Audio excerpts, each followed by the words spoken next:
आत्मदेव नाम के एक ब्राह्मण थे, बहुत समृद्धशाली थे। उनकी पत्नी का नाम था धुंधुली, लेकिन उनके कोई संतान नहीं थी। बहुत उन्होंने दान पुण्य यज्ञ याग आदि किए, लेकिन संतान नहीं हुई, क्योंकि उनके प्रारब्ध में संतान नहीं थी। तो उन्होंने सोचा कि मैं आत्महत्या कर लेता हूं। इतना संतान में प्रियता बढ़ गई कि वो अपने शरीर को नष्ट करने के लिए जंगल चले गए। जंगल में देखा तो जब कोई धर्मात्मा पुरुष अपना अनिष्ट करना चाहता है तो भगवान किसी न किसी रूप में आ जाते हैं। तो एक सन्यासी के रूप में भगवान पधारे। उन्होंने कहा कि ब्राह्मण तुम क्यों निराश बैठे हो? तो उन्होंने दंडवत किया और कहा, संत भगवान हमें संतान चाहिए। बहुत समझाया कि संतान से सुख नहीं है, संतान एक स्वाभाविक अगर प्रारब्धवशात होती है तो अच्छा, लेकिन मैं तुम्हारे भाग्य में देख रहा हूं 7 जन्म तक संतान का योग नहीं है, इसलिए तुम हठ मत करो। उनका संतान या तो या नहीं तो मृत्यु, हम ठान कर आए। तो उन्होंने अपने तप बल से एक फल प्रकट किया और कहा, जाके अपनी पत्नी को खवा देना, बढ़िया संतान हो जाएगी।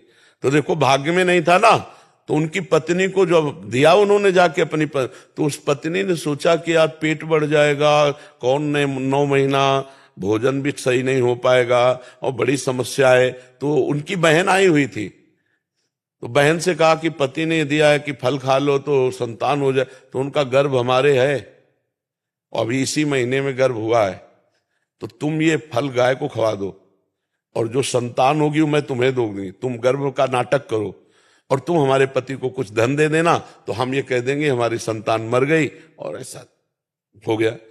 फल गाय को खवा दिया। देखो प्रारब्ध, संतान नहीं होनी ना तो नहीं होनी।